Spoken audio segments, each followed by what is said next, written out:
bagaimana negara bisa membuat satu regulasi supaya pengusaha-pengusaha yang ada itu jadi ayah angkat, jadi bank sampah di tiap daerahnya masing-masing gitu loh.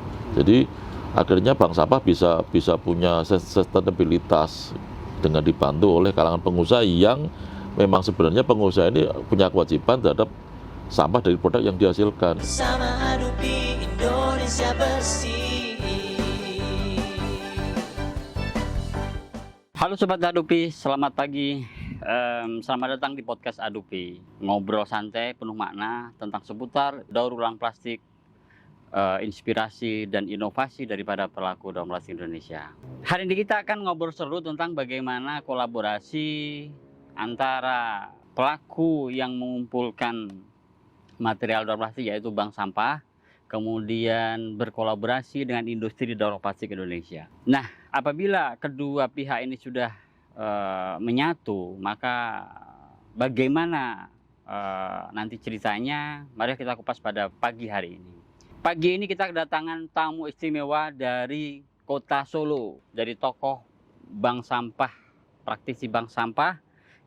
Namanya Ibu Deno Astuti. Selamat pagi. Selamat pagi, Sugeng Enjang, Pak Edi. Deno. Dan satu lagi adalah dari pengusaha daripada industri daur plastik, dan sekaligus beliau ini adalah sebagai ketua koordinator wilayah Hadupi di daerah Solo. Selamat pagi Pak Didi. Pagi Pak Edi. Selamat datang Pak. Pagi. Apa kabar nih Bu dari Solo? Naik kereta dari kemarin, datang tadi pagi Pak. Iya. Ini Pak Didi juga nih jauh-jauh dari Solo datang ke Jakarta nih Pak Didi. Tentunya di sela kesibukan Pak Didi bisa menyempatkan waktu. Ini adalah merupakan suatu kebanggaan bagi kita. Bu Deno, bisa nggak Bu ceritakan gimana sih ceritanya kok bisa membuat bank sampah ini, sehingga kalau nggak salah Ibu Deno ini pernah mendapatkan penghargaan ya Bu, berbagai penghargaan, bahkan kemarin nggak salah saya pernah baca tuh dapat ini dari Jepang Bu ya. Betul. Nah itu gimana sih Bu bisa sampai berbagai macam prestasinya itu bagaimana Bu? Mungkin bisa diceritakan kepada kami. Iya, terima kasih Pak Edi, sahabat Hadupi. Jadi saya bergerak di Kota Solo, ini baru tahun ke-10. Tahun ke-10. Tahun ke-10 bergerak bersama teman-teman di Solo untuk kelola sampah. Awalnya di tahun 2015 memang ini hal yang tidak mudah. Karena ketika saya mencoba ketok pintu dari satu kelurahan ke kelurahan lain, semuanya memicingkan mata dan bilang, "Kamu mau ngapain sih?" Gitu. Ini kan urusannya pemerintah, bukan urusan kita. Urusan pemerintah. Ya, gitu. ketika ditolak, pulang balik badan, sakit hati ya.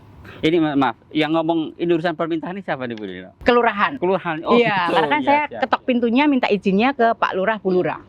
Gitu. Tetapi kemudian saya menyadari memang ini hal baru yang mungkin orang nggak paham, belum paham apa sih yang mau dikerjakan. Sampai pada akhirnya menemukan satu Ibu Lurah yang mau mendengarkan dan kemudian mengiyakan apa yang menjadi keinginan saya untuk menggerakkan teman-teman di satu wilayah. Akhirnya satu wilayah tersebut di Pucang Sawit terbentuk bank sampah yang sekarang masih berdiri. Jadi mereka juga tahun ini tahun ke-10 mereka dan sudah bergerak besar. Iya, menjadi kampung yang terintegrasi pengelolaan sampah. Dari situ kemudian mulai lagi masuk ke wilayah-wilayah yang lain untuk mengajak. Karena memang sejujurnya ketika orang belum melihat hasilnya seperti apa, itu orang, mau ngapain sih gitu. Jadi memang harus ada percontohan yang dipakai untuk menjadi tempat visual begitu. Sehingga ketika orang lain mau belajar itu sudah lihat, oh maunya seperti ini ya. Dan kalau memang harus mulai dari nol banget, orang belum pernah melihat, orang belum pernah mendengar, pasti masih menolak. Tapi dengan tumbuhnya satu, perlahan satu, kemudian satu ke tempat lain, makin banyak kemudian gedok tular. Ternyata hal ini baik kok. Akhirnya yang tadi pimpinan masyarakat tadi yang tidak paham menjadi paham karena warganya bergerak, kemudian juga gedok tular begitu menyampaikan kepada pimpinan-pimpinan wilayah yang lain gitu Pak. Jadi sampai pada hari ini kami baru berada di 236 titik. 236 titik ya. Iya, bank Solo, sampah ya. unit yang ada di Kota Solo. Tidak hanya dari masyarakat tapi juga sekolah, rumah sakit dan perkantoran. Baru 236 titik. Baru 236 titik. Ya, ini padahal kalau potensinya cukup luar biasa Bu ya untuk di Kota Solo ya. Belum semua bergerak. Belum bisa bergerak ya. Apalagi nih arahan daripada Pak Menteri LH bahwa harus penggerakan bank sampah ini sebanyak-banyaknya kalau bisa di tingkat RW, Bu. Iya. Oke, Bu. Tadi kira-kira dalam pemindahan bank sampah ini kira-kira yang terberat itu apa, Bu? Menurut pengalaman Bu Deno? Sebenarnya kalau sudah kami jalani berat tidak ada. Memang kalau kebijakan pusat menginginkan bahwa pergerakan bank sampah ini masif, memang harus disesuaikan dengan kearifan lokal. Ya, Karena setiap daerah memiliki kearifan lokal yang berbeda-beda. Jadi memang pendekatannya akan berbeda. Kebetulan saya orang Solo, saya paham sekali bagaimana sifat dan perilaku orang-orang Solo. Ya. Saya masuk melalui kearifan lokal mereka. Contohnya, orang Solo itu kan yang di depan mengatakan iya, enggih gitu ya. Tapi di belakang bisa jadi enggak gitu. Jadi harus ada treatment khusus ke teman-teman yang seperti ini. Jadi memang pasti kearifan lokal saya masukkan di situ. Yang pasti juga masyarakat itu harus dielus-elus begitu ya. Ayo masyarakat bergerak yuk pengelolaan sampah. Nanti hasilnya seperti apa. Dan yang pasti juga harus ada tata kelola yang baik. Jadi ketika nanti bergerak ini mau kemana sih? Jelas. Sehingga masyarakat ketika mengikuti apa yang kita inginkan, yang kita kerjakan, clear nih arahnya kemana. Gitu Pak. Tapi sejauh ini sudah lumayan ini Bu ya, antusias daripada masyarakat dan pemerintah di tingkat kelurahan tentang kepedulian adanya bank sampah ini Bu ya. Ya, harapan kami sih akan ada kebijakan ya Pak Didi. Yang tadi kau sampaikan 1 RW 1 bank sampah ya ada kebijakan. Karena Kota Solo ada 654 RW. Kalau kita baru ada di 236 titik berarti baru sepertiganya. 30%-nya masih 70% yang harus digerakkan untuk bergerak bersama-sama di bank sampah. 600 titik Bu 654 ya, titik. sampah. 654 RW di Kota Solo. Luar biasa sekali Bu Dino. Nah, Pak Didi, ini ada peluang sekitar 300 titik bank sampah unit yang akan melakukan edukasi. Kurangnya 400 lebih. 400 lebih ya. Oke, 400 lebih. Kemudian ini adalah peluang berdirinya bank sampah unit yang ada di Solo. Nah, Pak Didi kan sebagai pengusaha Pak ya. Bagaimana ya Pak ceritanya bisa bertemu dengan bank sampah unit, kemudian sampai berkolaborasi di sela-sela kesibukan seorang pengusaha dalam plastik, kemudian menyempatkan untuk berkolaborasi dengan bank sampah Indo ini. Boleh diceritakan Pak Didi awal ceritanya gitu? Saya sebenarnya udah nyari Bu Dino ini lama Pak. Oh gitu ya. Tapi ketemunya malah nggak sengaja. Iya. Ketemunya waktu itu ada acara di kantor LH Solo ya Bu ya. Betul. Ada kantor LH, kebetulan Adubi diundang, saya datang. Terus kok ada Bu Dino, gitu. Langsung saya samperin.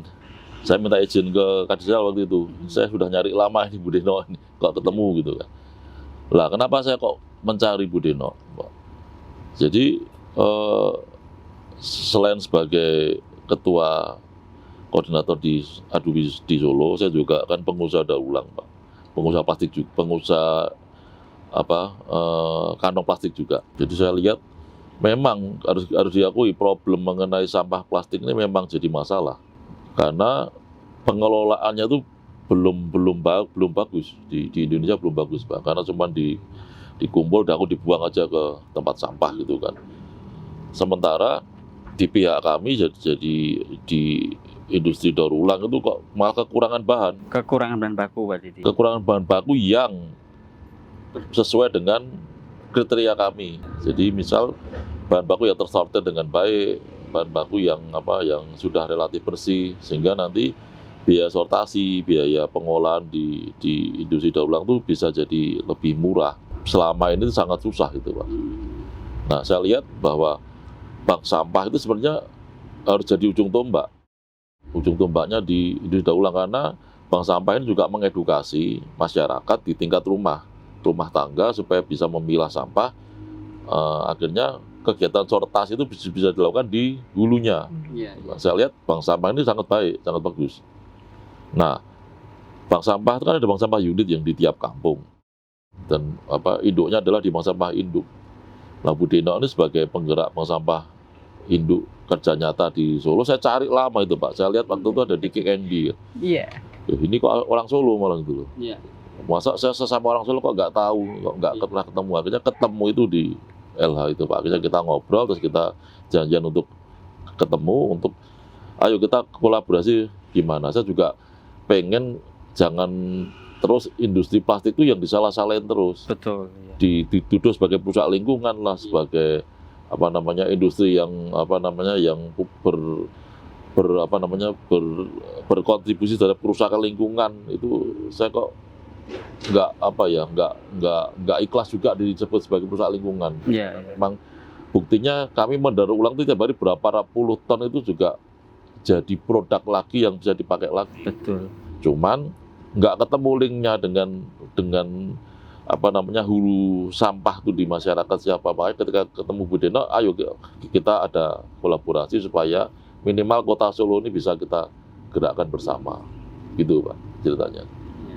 Ya memang dengan berjalannya waktu, dengan banyaknya polusi plastik Pak Didi ya Bu Deno, bahkan sampai tingkat luar negeri pun kalau kita melihat berita-berita itu memang plastik ini menjadikan momok gitu ya. Bahkan sampai dibilang plastik itu tidak ramah lingkungan. Oleh karena kenyataannya bahwa banyak sampah plastik yang berserakan di lingkungan, bahkan di TPA juga. Nah, padahal ini merupakan sebuah bahan baku ya Pak Didi ya ketika ini dilakukan pemilahan dari sumber gitu ya. Nah ini tentunya dengan adanya kolaborasi antara industri daur plastik dan Bank Sampah Indo ini akan mempermudah konektivitasnya secara formal ya Pak Didi, karena kita ketahui bersama bahwa sebetulnya kegiatan daur plastik ini sudah berjalan puluhan tahun yang lalu Pak Didi ya. Namun semuanya itu masih sisi informal Pak Didi ya. Mereka masih diam-diam, kemudian bahkan ketika diminta data dan sebagainya itu susah, sehingga ini ya mengakibatkan kendala bagi pihak regulasi untuk membuat suatu kebijakan berdasarkan data. Nah,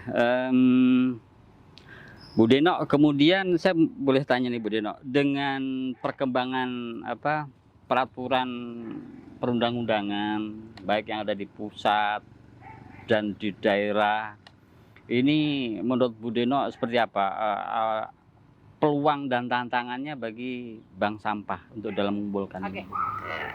Tadi sudah saya sampaikan bahwa di bank sampah sendiri harus memiliki tata kelola yang baik. Betul.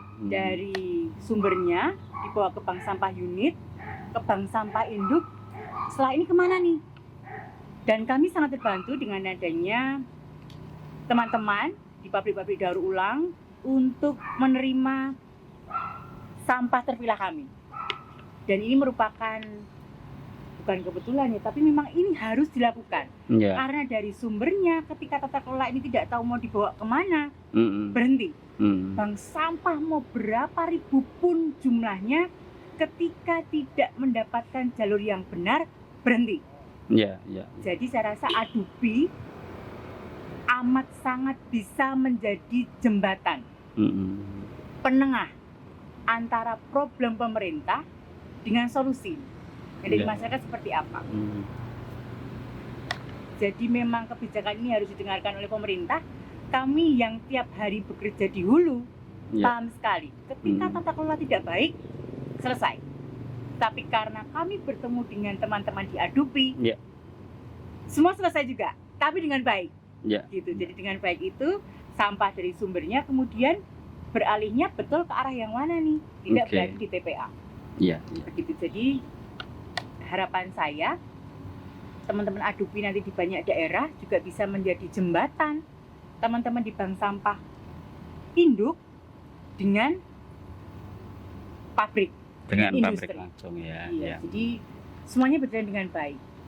Dan tantangannya tadi, kemungkinan teman-teman kami bank sampah di induk atau di unit di daerah, tantangannya mungkin tidak menemukan priayi orang-orang yang juga peduli dengan tata kelola ini, seperti Iya. Pak Didi, Pak Agus yang ada di Solo kan peduli dengan kami. Jadi Iya. kami seperti mendapatkan berkah begitu ketika ini ada garisnya tuh dapat gitu. Gitu ya. Dan harapannya sih nanti teman-teman Adupi di banyak daerah boleh kok jawil begitu teman-teman bank sampah, atau teman-teman di bank sampah juga jangan takut untuk datang dan jawil teman-teman Adupi yang ada di daerah.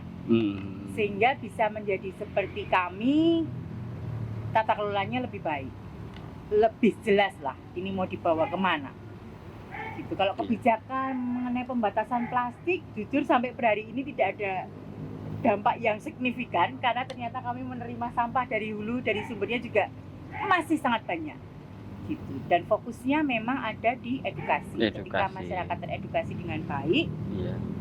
kemudian disiapkan tata kelola yang baik, nih jalan nih. Dan kalau edukasi baik, tata kelola nggak baik juga, setengah jalan. Edukasi bagus, tata kelola bagus, kita bisa bekerjasama dengan Adupi atau pihak-pihak lain yang sebagai industri, itu akan sangat bagus. Luar biasa. Baik, kemudian satu lagi Bu Deno, ada nggak kira-kira dari pengalaman Bu Deno dalam membina bank sampah ini, ada pengalaman-pengalaman yang mungkin dari anggota dari BSU atau masyarakat yang merasakan manfaat daripada adanya bank sampah ini, Bu? Ya, yang pasti bank sampah induk hadir sebagai pembawa manfaat. Manfaat. Iya, harus hadir sebagai pembawa manfaat lewatnya teman-teman bank sampah unit. Oke. Kalau kami kemudian sampai per hari ini terus tumbuh dan berkembang, pasti ada manfaat yang kembali kepada masyarakat. Oke. Meskipun kami masih konvensional, sampah kami masih ditukar dengan uang. Sampah tukar dengan uang ya. Konversikan dengan rupiah. Iya, iya. Memang kami memang belum mau macam-macam ini menjadi Bitcoin belum. Iya. Oke. Atau menjadi jumlah saham belum. Iya. Ini aja dulu karena sepanjang kami bergerak, masyarakat kok lebih senang dapat duit lebih cepat. Oke. Gitu. Oke. Manfaatnya banyak karena meskipun uang itu sampai per hari ini sudah menjadi nomor ke-20 mungkin. Iya, iya. Dulu di awal uang, sekarang Oke. uang itu nomor 20. Nomor Yang penting sekarang rumah bersih, warga di dalam rumah itu sudah bisa memilah sampah. Kalau nanti setiap keluarga bisa memilah sampah, akhirnya kampungnya bersih, minimal kelurahannya bersih, minimal kecamatannya bersih, harapannya sekota Surakarta bersih. Oke. Gitu. Siap. Dan yang bahagia siapa? Tidak hanya warganya, tapi juga pemerintah kota rasanya akan merasa bahagia karena daerahnya Daerahnya wilayahnya bersih ya. bersih. Oke, siap. Dan Oke. membawa manfaat dengan pengelolaan sampah. Oke, iya, iya, iya, iya. Ya, ini kembali ke Pak Didi, Pak Didi. Pak Didi bisa diceritakan Pak Didi, dalam mendapatkan material bahan baku ini, ada nggak bedanya antara industri daur plastik ini terima barang bahan kumpulan dari material plastik itu dari pemulung, kemudian dari yang sektor informal, dan dengan bank sampah Indo, mungkin ada bedanya atau sama aja kira-kira Pak Didi? Nah, gini Pak, tata niaga untuk bahan baku daur ulang itu sebenarnya sudah ada jauh sebelum ada bank sampah kan. Jadi ada pemulung, ada pengepul. Bedanya dengan bank sampah adalah pengepul pemulung ini mereka sampahnya spesifik. Jadi mereka akan mencari barang yang diorderkan, yang dibutuhkan oleh bos mereka. Misal pengepul besar terkoneksi dengan pabrik daur ulang, dia minta ADPE atau PE gitu Pak. Berarti sampai ke bawah tuh mereka akan perintahkan sampai bawah carinya itu aja. Nah, bank sampah ini kan punya tugas, semua sampah itu kan dikelola Pak. Nah, saya lihat kasihan nih bank sampah Pak, kasihan. Jadi harus ada support yang dari pemerintah, dari kalangan industri. Itu harus ada support ke bank sampah supaya mereka bisa sustain. Jadi karena tidak semua sampah spesifik mereka kerjakan, itu semua sampah dikerjakan Pak. Jadi bedanya adalah secara kuantiti itu tidak bisa fokus cuman ke sampah yang diminta oleh industri daur ulang. Hari ini Adupi, kita melalui Adupi industri daur ulang, kita kan yang bisa kita ambilkan yang plastik aja Pak. Itu pun plastiknya spesifik loh. saya nggak pernah mau ngambil yang nggak saya butuhin. Iya. Misal kayak plastik multi-layer, itu saya nggak pernah mau ngambil karena saya nggak bisa ngolah dan memang bukan produk saya. Gitu. Nah, untuk sampah yang lain gimana? Gitu kan. Ada baiknya juga pengusaha di jenis produk yang lain juga ikut terjun ke hal ini. Misal yang tekstil, ada yang kaca, ada yang logam, itu juga ikut masuk juga untuk jadi membina dan jadi off-taker. Iya. Gitu, Pak. Supaya bank sampah ini bisa sustain gitu. Apalagi kalau udah levelnya ke BSI, Pak, karena BSI ini dimintai gendong BSU banyak sekali, Pak. Iya. Tiap hari harus muterin kegiatan kerjanya dengan modal yang harus untuk menukar tadi sampah tadi kan dengan rupiah tadi kan, Pak, itu. Jadi kalau bedanya jelas secara kuantiti, secara jenis itu beda, jauh lebih unggul yang informal, Pak, karena sudah lama berjalan dan mereka memang mengolahnya sampah spesifik. Kalau bank sampah enggak, soalnya bank sampah semua harus dimakan gitu kan. Iya. Sempat nggak makan pun dimarah-marahin, Pak, bank sampahnya dimarah-marahin. Saya tahu sendiri dimarahin oleh Iya. BSU gitu loh. Nah, kalau saya sih pengen pemerintah bisa lebih mensupport bank sampah ini kalau memang serius mau menyelesaikan masalah sampah dengan cara menggerakkan bank sampah. Iya. Pemerintah harus benar-benar serius, Pak, libatkan juga pengusaha sebagai off-taker. Nah, yang bisa membuat regulasi itu pemerintah, Pak. Iya. Pengusaha itu kalau ada regulasi yang memaksa untuk ikut berpartisipasi, mereka kan akan ikut, Pak. Hari ini pemerintah nggak berani. Saya lihat kurang berani untuk memaksa para pengusaha untuk masuk. Iya. Jadi dengan berbagai alasan itu pengusaha bisa, kan nggak ada kewajiban gitu. Padahal kan kita harus punya kalau saya sih punya rasa mawas diri harusnya, Pak. Bahwa pengusaha menghasilkan barang itu dapat keuntungan. Tapi di balik keuntungan itu ada kewajiban. Iya. Nah, kewajiban juga dipenuhin, Pak. Lah pemerintah yang bisa memaksa pengusaha untuk melaksanakan kewajibannya. Iya. Disitulah pemerintah jadi berfungsi gitu, Pak. Kalau hari ini saya bilang kurang, peran pemerintah untuk memaksa itu kurang, Pak. Akhirnya banyak pengusaha yang kalau orang Jawa bilang menghindar dari kewajiban gitu, Pak. Iya. Akhirnya bank sampah juga yang kena efeknya lagi karena akhirnya semua masyarakat taunya kalau sudah ke bank sampah tuh sampahnya selesai. Padahal enggak, saya lihat enggak, Pak. Itu PR-nya banyak sekali gitu, Pak. Kalau sampah spesifik plastik, oke, kita bisa bantu. Lah yang lain gimana? Kaca, logam, kertas, itu apa lagi? Kabel-kabel, Iya. terus elektronik, terus minyak goreng, itu bagaimana gitu loh. Kayak kasusnya minyak goreng di pasaran lokalnya dibeli 7.000. Masa pemerintah Pertamina belinya 6.000? Iya. Lah kan ya konyol gitu, Pak. Iya. Itu kan nggak make sense gitu loh. Harus dilihat pasarnya bagaimana di bawah itu supaya masyarakat mau bergerak masif. Kalau ditawar lebih murah ya gimana mau ngumpulin uang lebih murah, mending store ke bank sampah. Tapi bank sampah punya kendala nanti cari ke off-taker yang gede, terbentur dengan regulasi lagi, lah itu problem gitu. Iya. Ya, seperti itu sih kira-kira. Ya, artinya memang bank sampah ini perlu kalau mau bertumbuh berkembang memang harus diadopsi ya Pak Didi ya. Nah, seperti tadi dikatakan ya dikumpulkan oleh bank sampah ini kan semua material ya, kayak kertas, kayak logam dan sebagainya. Tentunya ini butuh kolaborasi bersama Pak Didi ya. Artinya di sini Adupi sudah memulai karena di sini di bidang plastiknya. Tentunya nggak bisa untuk untuk mencakup semua termasuk kertas dan sebagainya. Ini butuh kolaborasi Pak Didi. Betul. Saya waktu kita pertemuan terakhir dengan Pak Menteri Hanif itu, Pak, yang bulan Maret nggak salah ya.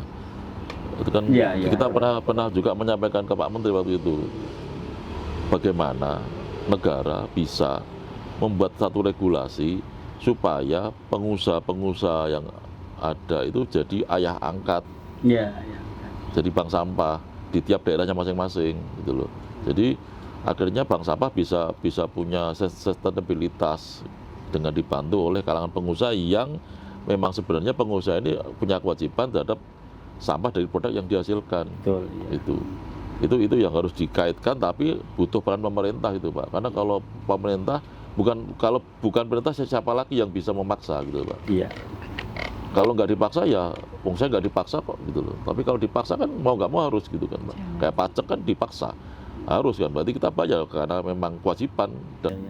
Ya, terutama ini adalah kewajiban produsen Pak Didi. Iya betul. Produsen sebagaimana yang yang lazim dikatakan adalah EPR itu saja, Extended Production Responsibility. Nah, tentunya ini harapan kita juga Pak Didi ya. Kita sebagai pendaur ulang ini sebetulnya yang berada di tengah-tengah Pak Didi ya, antara hulu dan hilir. Nah, kemudian ya sebetulnya yang punya kewajiban di dalam amanah undang-undang itu adalah produsen. Nah, tentunya ini harapan kita juga Pak Didi ya. Semoga produsen bisa ikut andil di dalam peran kita dalam membina bank sampah ini Pak Didi ya. Baik. Mungkin ada satu lagi Pak ya. Jadi juga harus diperhatikan juga masalah regulasi yang bisa mengakomodir bagaimana produk-produk daur ulang itu bisa laku di pasar. Ya. Karena kalau kita sudah ada IPR, sudah ada bank sampah, ketika didaur ulang jadi produk, tapi masyarakat tidak mau memakai. Ya. Lah itu problem lagi kan Pak. Berarti buat apa didaur ulang kalau nggak ada yang mau pakai gitu. Iya. Kita mau punya bank sampah 1 juta pun se-Indonesia, kalau produk hasil sortasi dari bank sampah yang dikerjakan oleh daur ulang dan jadi produk lagi, tapi masyarakat nggak mau pakai. Karena memang regulasi tidak ada memaksa juga kalau masyarakat bisa pakai itu. Iya. Misal kayak di mungkin kayak di satu institusi kesehatan lah, rumah sakit gitu Pak ya. Kan ada pengolahan limbah yang non B3. Iya. Untuk diolah lagi jadi kantong sampah lah atau jadi apalah. Tapi ketika ditawarkan ke rumah sakit itu tadi nggak mau Pak. Gitu. Itu alasannya Pak Didi. Kalau mungkin kualitasnya tuh gimana? Secara standar nggak masuk gitu. Secara standar ya. Dari mereka sendiri. Oh, oke. Nah kan kalau regulasinya membolehkan kan otomatis rumah sakit juga mau pakai kan. Kan saya juga maklum. Mungkin rumah sakit nggak mau resiko juga kalau nanti kena sanksi bahwa pakai produk daur ulang. Padahal kan kalau untuk tempat sampah kan hasil dari pengolahan limbah mereka yang non B3 kan bisa diolah jadi kantong sampah. Iya. Bisa dipakai lagi gitu. Iya. Itu tapi banyak yang nggak mau, setahu saya banyak yang nggak mau pakai itu gitu. Akhirnya ketika didaur ulang, terus kita mau jual kemana juga bingung juga. Iya. Itu yang terjadi. Ya karena selama ini setiap pengadaan pemerintah bukan anggarannya APBD atau PMBN itu mereka punya klasifikasi. Ya, betul. Persyaratannya SNI betul. lah dan kemudian TKDN dan sebagainya. Ya tentunya ini butuh dorongan dari pemerintah juga ketika memang sampah ini sudah dikumpulkan oleh bank sampah, kemudian kita olah menjadi produk, sehingga ini butuh solusi juga untuk pemasarannya Pak. Supaya hulu sampai hilir itu beres gitu loh Pak. Ya, karena supply dan demand ini biar agar ini berkelanjutan gitu Pak Didi ya. Baik, Bu Jeno, kalau dari sisi ini sebetulnya dari sisi bisnisnya itu kira-kira bank sampah Indo ini bagaimana sih menurut Ibu? Apakah memang sudah profit dengan hasil yang dikumpulkan tadi atau bagaimana gitu? Ya, tadi Pak Didi sudah menyampaikan problemnya banyak. Karena memang secara undang-undang tidak spesifik, misalkan harus ngurusin sampah plastik doang. Iya. Tapi nggak ada spesifikasi khusus gitu misalkan. Iya. Semua harus ada, semua harus dikumpulkan. Nah, apakah tadi pertanyaan profit apa enggak sampai per hari ini belum? Belum Bu ya. Belum karena tadi kami harus mencari industri masing-masing yang terima kertas, yang terima besi, yang terima aluminium, itu masing-masing harus memiliki tempat sendiri, itu satu. Yang kedua, kok di tempat kami jumlah unit kami banyak, tapi secara armada kami masih minim, jadi belum semua unit bisa kami jemput. Iya. Karena memang sampai per hari ini kami masih mandiri, belum banyak support. Tapi kami sangat berterima kasih karena gudang kami yang sebagai tempat pooling bank sampah unit. Iya. Dari semua bank sampah unit ini difasilitasi oleh Adupi. Jogja, Solo ya. Oke. Kami berterima kasih. Ini sudah tahun kedua kami. harapannya masih bisa diperpanjang dan harapannya lebih banyak lagi bank sampah unit. Ketika kita bicara profit, artinya volume sampahnya harus besar. Tadi yang sampaikan mungkin bisa masuk Adobe lebih banyak gitu ya. Volume sampahnya besar sehingga ada selisih beli dan jual yang dikurangi biaya itu jadi profitnya kami. Sehingga kami nanti bisa membangun lebih banyak lagi bank sampah. Tapi problem di kami ketika ini kita mau menaikkan volume sampah kami nggak punya armada untuk jemput. Gitu. Jadi memang kami masih berjalan, tapi harapannya ini tidak lagi merangkak, tapi sudah mulai berdiri begitu, sehingga ini bisa lebih baik. Dan saya setuju ketika nanti tidak hanya Adobe yang mengakomodir kami, mungkin jadi asosiasi daur ulang. Saya nggak tahu apakah ada ya kertas, ada nggak sih Pak kertas, besi, aluminium yang mendengar podcast ini, melihat podcast ini kemudian tergerak, rasanya amat sangat membantu masyarakat. Dan tidak hanya masyarakat tapi juga pemerintah. Kalau bertanya apakah hari ini profit, belum. Karena tadi sekali lagi volume kami harus besar.